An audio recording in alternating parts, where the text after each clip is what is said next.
వేదిక పైన ఉన్నటువంటి పెద్దలందరికీ నమస్కారాలు. నన్ను పిలిచినందుకు ధన్యవాదాలు. అయితే పుస్తకాల గురించి చెప్పాలా, పుస్తకాలు చదవడం ఎందుకు ముఖ్యమనేది చెప్పాలా అనేది ఆలోచిస్తే, అసలు పుస్తకాలు లేకపోతే, చదవలేకపోతే జీవితం ఎట్లా ఉంటుంది అని నేను కొన్నిసార్లు ఆలోచించి, ముఖ్యంగా రిటైర్ అయిన తర్వాత, వినిపిస్తుందా? ఈ రిటైర్మెంట్ తర్వాత ఏం చెయ్యాలి అనే సమస్య లేకుండా పుస్తకాలు చదవడం ఒకటి అలవాటు ఉంది కనుక దానికి నేను ఒక రకంగా పుస్తకాలకు కృతజ్ఞత జరుపుకోవాలి.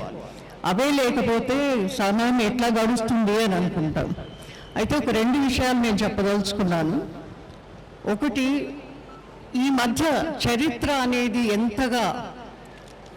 ఎంతగా వక్రీకరించబడుతున్నది అనేది మనందరికీ తెలుసు. అది భారతదేశ చరిత్రనే కావచ్చు, తెలంగాణ ఉద్యమ చరిత్రనే కావచ్చు, ఏదైనా కావచ్చు. కానీ వక్రీకరణ మాత్రం చాలా చాలా జరుగుతున్నది. తెలంగాణ ఉద్యమమే తీసుకున్నట్లయితే చాలా పుస్తకాలు వచ్చాయి. దాంట్లో వచ్చినటువంటి ఎంతవరకు అది నిజము, ఎంతవరకు దీంట్లో వాస్తవాలు ఉన్నాయా అని ఆలోచించినట్లయితే అవి 10 పుస్తకాలు చదివితే కానీ మనకు తెలియదు. చాలా వక్రీకరణలు నాకు కూడా ఎన్నో పుస్తకాల్లో కనిపించాయి.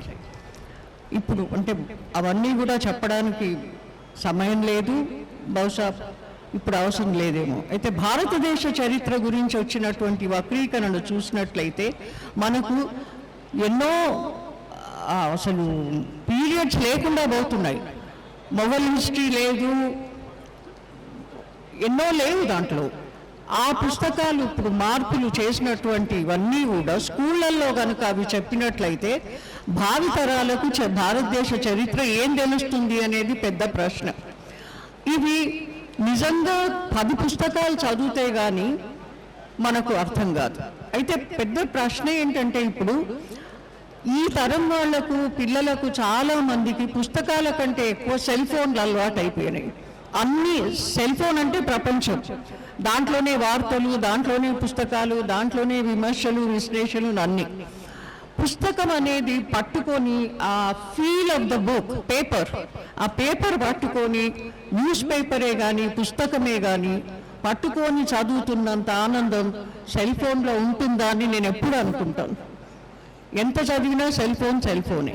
కానీ పుస్తకాలు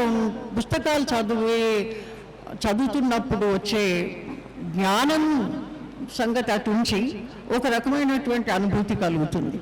అయితే ఇప్పుడు దురదృష్టవశాత్తు చాలామంది పిల్లలు సెల్ ఫోన్లతోటే దాంట్లోనే చూస్తున్నారు, చదువుకుంటున్నారు, నేర్చుకుంటున్నారు. అందుకే నాకు అనిపిస్తుంది పుస్తకాలు చదవడం అనేది ఎంత ముఖ్యమో అనేది చెప్పడానికి ఇంకా మాటలు లేవు. తప్పనిసరిగా అందరూ చదవాలి. అన్నిటికంటే ఎక్కువ నాకు అనిపిస్తుంది ఈ వక్రీకరణలు అనేవి తెలుసుకోవాలి అని అంటే తప్పకుండా 10-15 ఏ విషయం గురించి అయినా కూడా చదవాల్సిందే పుస్తకాలు. ఇంకా కొత్త విషయాలు, సమాజంలో జరుగుతున్నటువంటి అన్యాయాలు కానీ ఏవైనా కూడా కొన్ని చూస్తాము, కొన్ని తెలియదు. అవి పుస్తకాలు చదివితే తప్ప మనకు తెలియదు. వాటిని విశ్లేషించి విమర్శించడం కూడా మనకు చాలా ముఖ్యం. అందుకే పుస్తకాలు చదవడం అనేది నేను అనుకుంటాను చాలా చాలా ముఖ్యం. ఈ మధ్య ముఖ్యమైన అంశం, ఒక డిబేట్ అనేది, ఒక చర్చ జరుగుతుంది సెక్యులరిజం పైన. ఏంటి సెక్యులరిజం అనేది, ఐడెంటిటీ అనేది ఏంటి? అయితే సెక్యులరిజం పైన జరిగినటువంటి చర్చ అంతా కూడా దాని అర్థం ఏంటి, సెక్యులరిజం అంటే ఏంటి, లౌకికత్వం అంటే ఏంటి, అది ఎంతవరకు పోయిందంటే ఇప్పుడు రాజ్యాంగంలో కూడా అది ఎందుకు ఇవన్నీ తీసేయాలి అని అటువంటి పరిస్థితికి మనం ఇప్పుడు వచ్చాం. అది తెలియకపోతే సెక్యులరిజం అంటే ఏంటి, మన సమాజం సెక్యులర్గా ఉందా లేదా అని అర్థం చేసుకోవడము, రాజ్యాంగాన్ని అర్థం చేసుకోవడము, ఆ ధోరణిలో ఆ రాజ్యాంగం అనేది ఇప్పుడు అమల్లో పెడుతున్నారా లేదా అనేది అర్థం చేసుకోవడానికి కూడా ఇప్పుడు సిటిజన్షిప్ దీని మీద ఇంత చర్చ జరుగుతుంది. ఇవన్నీ తెలుసుకోవాలి అని అంటే తప్పనిసరిగా పుస్తకాలు చదవాల్సిందే. దీంట్లో ఏమీ సందేహం లేదు. ఇటువంటి పుస్తక ప్రదర్శన జరిగినప్పుడు నాకు అనిపిస్తుంది దీంట్లో ఒక 1000 వంతైనా చదివామా అని. ఎన్ని చదివాం పుస్తకాలు అనేవి. అయితే అన్నీ చదవలేము, చదవడం సాధ్యం కాదు. మన ఇంట్రెస్ట్ ఏంటి, మనం ఏం చదవాలి, దాన్ని బట్టి మనం చదువుకుంటాం. అయితే ఈ విషయంలో నేను ఒక్క విషయం చెప్పదలుచుకున్నాను. ఈ సందర్భంలో మాకు కొన్ని స్త్రీలు రచించిన వాటిని ఫెమినిస్ట్ రైటింగ్ అని పక్కకు పెట్టేయడం జరుగుతుంది చాలా వరకు. ఆ ఫెమినిస్ట్ రైటింగ్తో పాటు ఇంకా పక్కకు పెట్టేది ఈ మొన్నటి వరకు కూడా జరిగింది ఏంటి అని అంటే, ఈ జెండర్ విషయంలో జెండర్ ఈజ్ అ స్పెక్ట్రమ్ అనే విషయం కూడా చాలామందికి తెలియదు. ఇవి మాకు ఉద్యమంలో ఉన్నందుకు తెలియడము, పుస్తకాలు చదవడం వల్ల ఎన్నో విషయాలు మాకు తెలిసాయి. అంటే ఏదైనా కూడా ఉద్యమాలు జరుగుతున్నప్పుడు చాలా విషయాలు తెలుస్తాయి, ఉద్యమంలో పాల్గొంటే ఇంకా చాలా విషయాలు తెలుస్తాయి. అందుకే ఆ హక్కుల గురించి పోరాడుతున్నటువంటి ఎవరైనా, స్త్రీలు, ట్రాన్స్జెండర్ కావచ్చు, ఎవరైనా, కార్మికులు, ఎవరైనా కూడా వాళ్ళ చరిత్ర అనేది ఎంతో ముఖ్యం. తప్పనిసరిగా ఆ చరిత్ర కూడా చదవాల్సిందే. చివరిగా నేను ఒకటి చెప్తున్నాను, ఎక్కువసేపు మాట్లాడదలుచుకోలేదు, చెప్పాలంటే చాలా విషయాలు ఉన్నాయి.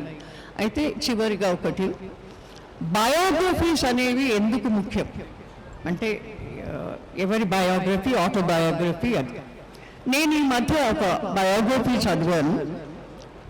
ఎలినార్ మార్క్స్, కార్ల్ మార్క్స్ కూతురు ఎలినార్ మార్క్స్, ఆమె బయోగ్రఫీ చదివినప్పుడు, చాలా పెద్ద పుస్తకం, అది చదివినప్పుడు అనిపించింది నాకు, ఇంత చరిత్ర ఉంది. మార్క్స్ అంటే మనకు తెలిసేది క్యాపిటల్ ఒకటే, క్యాపిటల్, ఇంకా ఆయన రచనలన్నీ తెలుసు, దాస్ క్యాపిటల్. అయితే ఆయన కూతురు బయోగ్రఫీ చదివినప్పుడు ఆయన విషయం కూడా చాలా తెలిసాయి.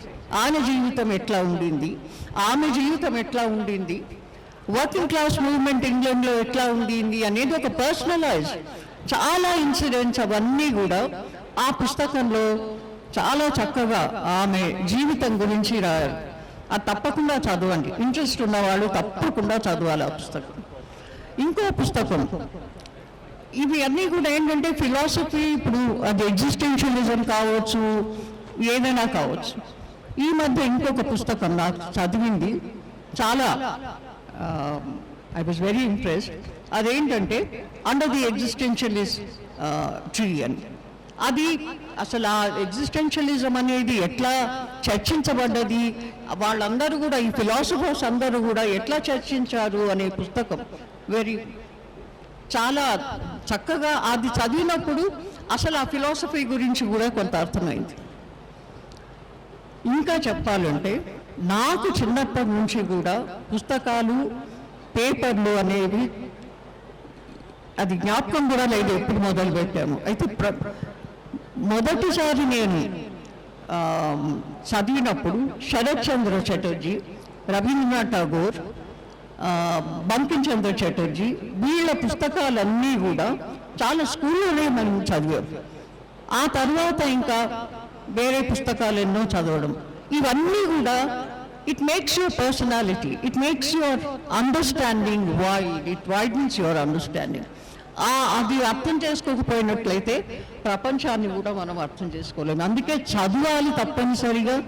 ఆ చదివినప్పుడే ప్రపంచం ఏంటి, సమాజం ఏంటి, సమాజంలో జరుగుతున్నటువంటి అన్యాయాలు ఏంటి, వాటిని ఎట్లా ఎదుర్కోగలుగుతాము, ఏం చేయగలుగుతాము అనేది.